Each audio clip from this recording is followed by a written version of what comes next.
Nafarroak koronavirusaren 86 kasu positibo berri zenbatu ditu asteartean, 8 kasu erregistratu dira Donibane auzoan. Sahara zuekin gaudele Lelopean Elizondoko plazan egin zuten elkartaratzean. Orain ardura ekimenak deituta abiadura handiko trenaren lanetan gastatzeko aurreikusia dagoen diru kopuru gastu sozialei bideratzea eskatuko da Nafarroko hiriburuan larunbatean. Manifestazioa eguerdiko 12 abiatuko da Diputaziotik. Lab sindikatuak San Francisco Javier psikogeriatrikoaren koronavirusaren agerraldi bat eman dela salatu du. Memoriaren Nafarroko Institutuak herritarrentzat ireki du dokumentazio zentroa 2400 liburu eta 30.000 artxibo baino gehiagorekin. Iruñako 2020-2021 baterako elurtei aurre egiteko planak koordinazioa hobetu du, izozte eta elurtetan eraginkortasuna areagotzeko. Zaragozako Unibertsitateko Cesar González irakasleak Jesako urtegiaren hausturak Zangoza urperatuko lukela irudikatu du bideo baten bidez. Jose Antonio Eslaba artista bere estampazio tailerra Nafarroko museoari eman dio. Gure zinemaren zaindari azken 5 urtetan Nafarroko gobernuaren laguntzak jaso dituzten pelikulak agertzen dituen kanpaina. Agortu dira sarrerak Iruñako udalak euskararen nazioarteko egunaren karietara antolatutako ikuskizunetarako.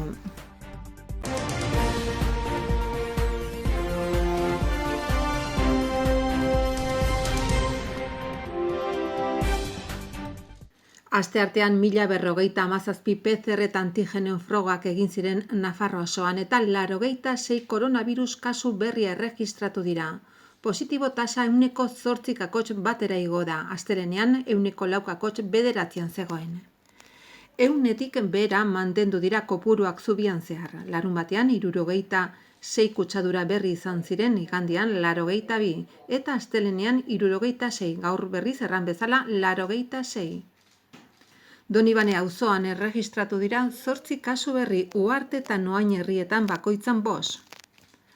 Lan eta Osasun Publikoaren Institutuak egindako ikuspegi epidemiologikoaren arabera, azken egunean 3 lagun ospitalaratu dira. Azken egunean momentuz ez da ingreso berririk izan zainketa bereziko unitatean. Aintzineko egunean hildako 85 urteko emakume baten erregistroa ezagutzera eman da. Momentuz Nafarroan koronavirus konfirmatutako 911 heriotz izan dira. Gehien diagnostiko frogak egiten ari den komunitatea da Nafarroa, 1000 biztanleko 724 kakotx 52 diagnostiko froga egiten ari dira egunero. Estatuko bataz bestekoa 406 kakotx 51 izanik.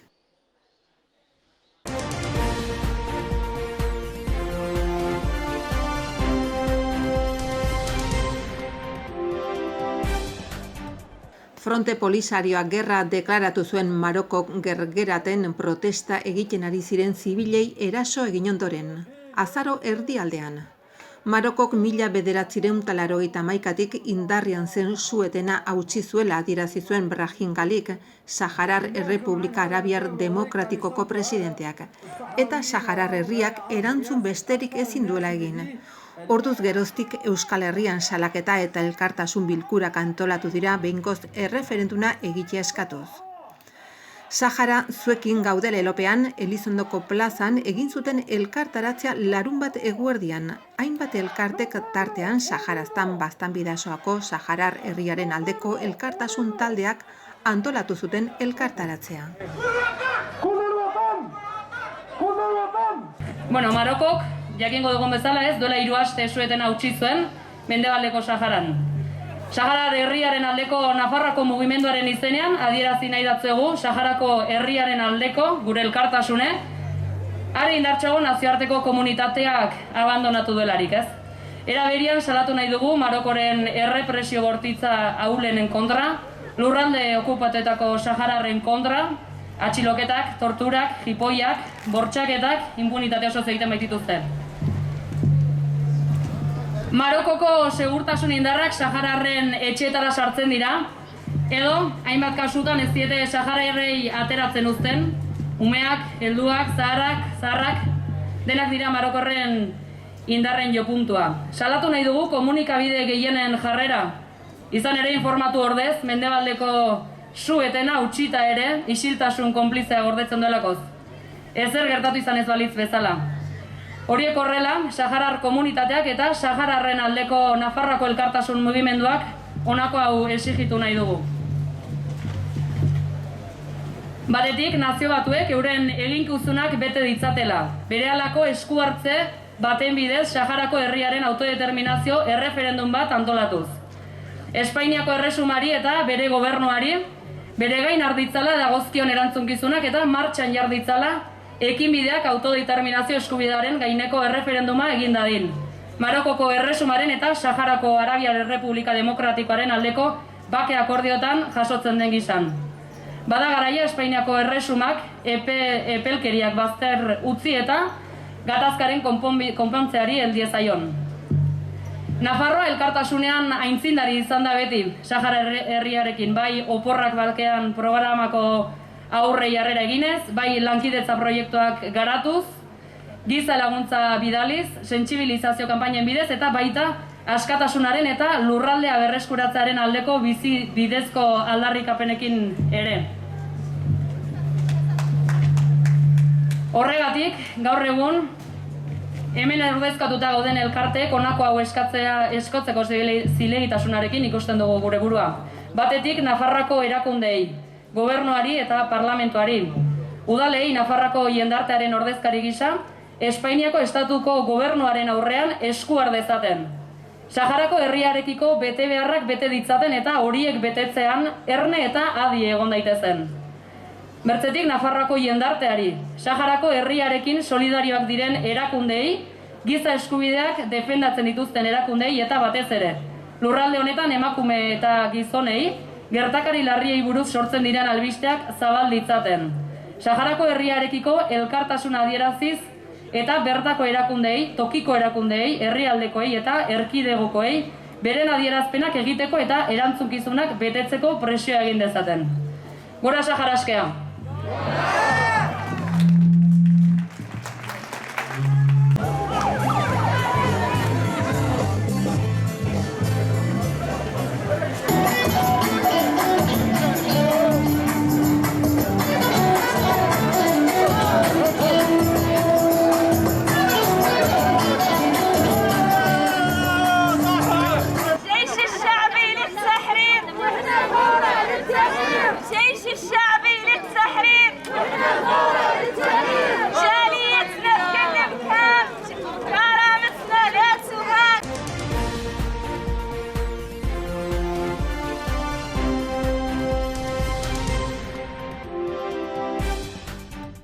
Datorren larunbatean eguerdiko 12 orain ardura ekimenak manifestazio bat antolatu du Iruñan. Diputaziotik abiatu eta gobernu ordezkaritzan bukatuko den mobilizazioen helburua da salatzea azken urteetako krisirik handienaren erdian estatuak datorren urtean Nafarroan 62 milioi euro abiadura handiko trenan inbertitu nahi izatea.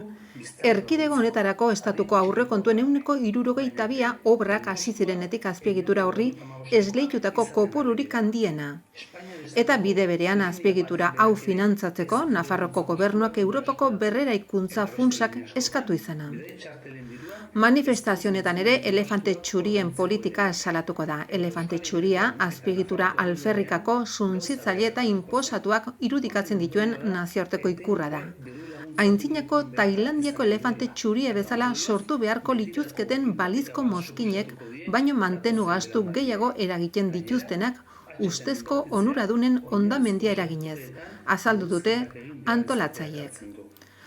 Abiadura handiko trenarekin jarraitzak ez badu inolako justifikaziorik edozein garaitan, are gutxiago azken 100 urteetako krisirik handienaren erdian, biztanleriaren 15% baino gehiago pobrezia gorrian bizi delako. Langabezi tasak etengabe igotzen ari direlako, oinarrizko sektoretan murrizketak daudelako, ospitaleak kolapsotik gertu daudelako, zahar egoitzak gainezka daudelako, ostalaritza eta kultura bezalako sektore ekonomikoak egoera jasan ezinean daudelako eta inoiz baino etorkizun kezkagarriagoa dugulako salatu dute.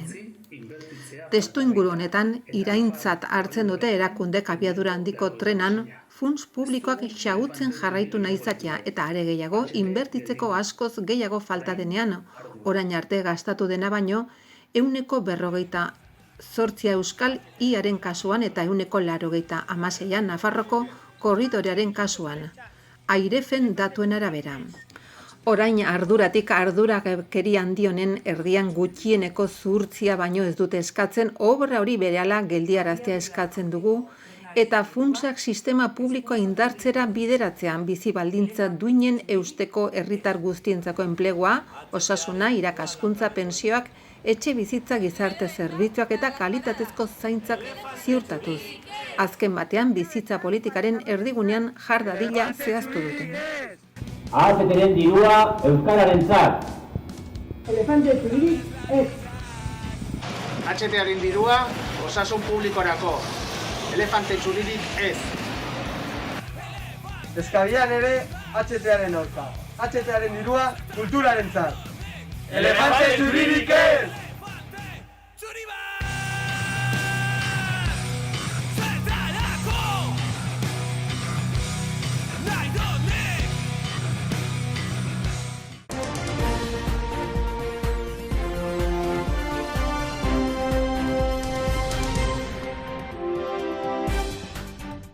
Lab sindikatuak San Francisco Javier psikogeriatrikoa jasaten ari den kontrolik gabeko koronavirus agerraldia salatu nahi izan du prensa ohar baten bidez. Agerraldi horrek erabiltzaile eta langilei eragiten die duela 2 aste baino gehiagotik.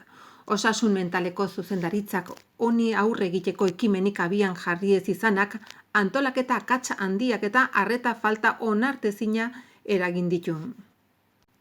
Prensa oharrak horrela adierazten du. Lab sindikatuan aspalditik ari gara San Francisco Javier zentro psikogeriatrikoan gertatzen ari denaren inguruko berria jasotzen. Egoilarren eta langileen artean kutsatze kopuruak gora doazeten gabe eta ondorioz ezinbestekoa da ahalik eta azkarren egoera honi aurre egiteko ekimenak abian jartzea. Agerraldiak antolaketa hutsegite izugarriak ari baita azalaratzen. Prensa oharrak jarraitzen du esanez, kutsatutako personen kopurua 30 gorakoa da dagoeneko. Hoietako batzuk larriak dira eta hildakoak ere izan dira, tamalez. Bestale langileak ere ari dira kutsatzen. Osasun mentaleko zuzendaritzak aurreikuspen falta nabaria erakutsi duelako, naiz eta labek askotan ohartarazi dion zuzendaritzari gabezia hori. San Francisco Javier zentroan gertatzen ari denak izugarri kezkatzen gaitu eta uste dugu osasun sistemak dituen baliabideak premia handiena duen zentroaren esku jarri behar direla eta une honetan zentrori San Francisco Javier psikogeriatrikoa da. Prensa oharrak jarraitzen du esaten, profesionalek egoeraren aurrean duten beldurra eta ziurgabetasuna adierazten dizkigute eta baita 24 orduko arreta medikorik eza ere, eta bistan denez horrek egoera are larriagoa egiten du. Espezialistak prestatzeko erizaintzako langileak kontratatzen ari dira eta lab sindikatuan jarduera hori zer baldintzatan egiten ari den jakin nahi genuke. Araudira egokitzen den zehaztu alizateko. Era berean, langileen artean, dagoen kutsatzeari aurre egin alizateko osasuntzu daudenak beren lanaldia luzatzera eta baimenik uko egitera behartzen dituzte. Prensa oharrak horrela jarraitzen du. Bestalde psikogeriatrikoan gertatzen ari den alerta COVID-ak eragindako alerta medikoa da hori dela eta berez kalteberak diren paziente horientzat gutxienez Nafarroko ospitalgunean ospitalaratuta dauden COVID pazientek dituzten bitarteko berak ezarri behar dira. Bukatzeko adierazten du osasun mentaleko eta Nafarroko osasun zerbitzuko zuzendaritzei exigitzen diegu egoera hori berehala eten dezatela eta estaldura eta arreta eman diezaietela bai unitatetan dauden pazientei, bai zuzendaritzak egoeraren erantzule egin nahi dituen langilei ere.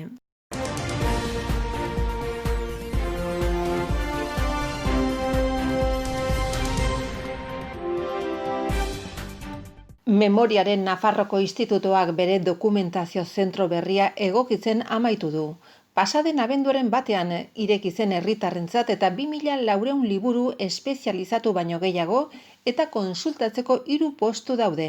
Bertan dauden 30.000 artxibo digitalizatu baino gehiago ikusteko. Bake, bizikidetza eta giza eskubideetako zuzendaritza nagusiak bere webgunea ere berritu du eduki ezberdinetara errazago sartzeko.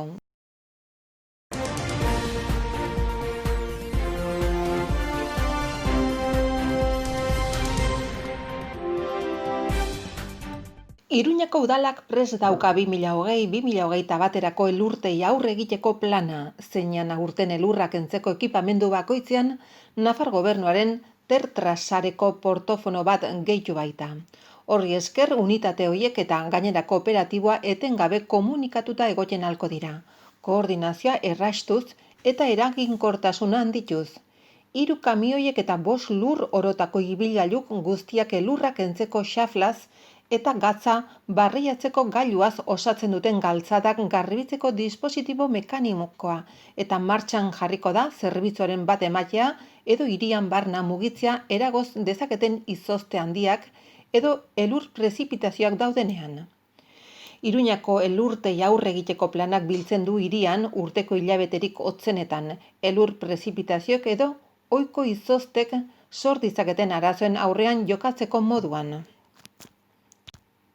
FCC kale garbiketa egiten duen enpresa esleipeduna izanen da galtzada garbitzeaz arduratuko dena, aurretik zehaztutako kamioientzako 3 zirkuituren bidez eta lur orotako ibilgailuentzako beste 3 bidez. Bestalde, lorategietako eta obretako zerbitzuen enpresa esleipedunek UTE Jardines, Eulen eta Herriberri, FCC eta Tasubinsarekin batera, bizilagun eta merkatariei ez dagozkien espaloiak garbituko dituzte. Eta baita oinezkoendako, zonaldeak bidezidorrak eta plazak ere, udal plana Nafarroko gobernuko elurretako planarekin guztiz koordinatuta dago bereziki eremu edo zerbitzu komunei dagokionez. Plan hau pertsonen eta haien ondasunen segurtasuna bermatzeko eratu da, hirian elurrak edo izotzak eragindako arrisku egoerak gerta daitezkelakoan.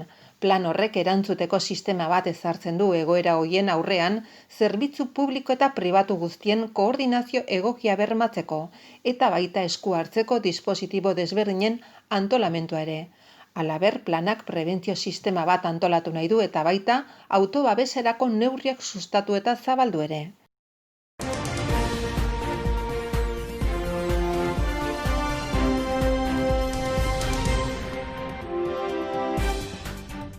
Jesako urtegiaren hausturak Zangotza herriari eragingo lioken kaltearen simulazio bideoa egin du Cesar González Zaragozako Unibertsitateko irakasleak. Simulazio hidrodinamika honen arabera, hori gertatuko balitz, hondamendi ikaragarria izango litzateke eta 100 biktima eta heriotz izango ziren urtegitik bera dauden herrietan.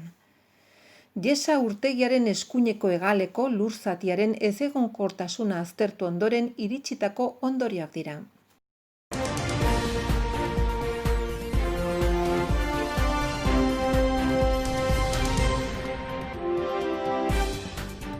Nafarroko Jose Antonio Eslaba artistak Nafarroko museori eman dio estanpazio tailerra eta erakunde horrek arte garaikidearen uharteko zentroan jarri du. Bertan grabatu laborategia sortuko da eta foru komunitateko komunitate artistikoak erabili ahal izango du.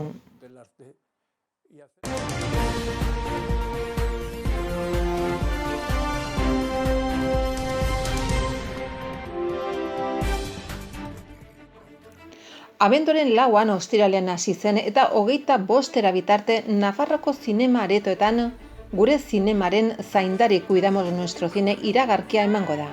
Hau da, Genera Zinema laguntzen azken 5 urteak biltzen dituena. Kulturako zuzendaritza nagusia Bianako Printzia erakundeak bultzatuan Nafarroan 7. artea sustatzeko.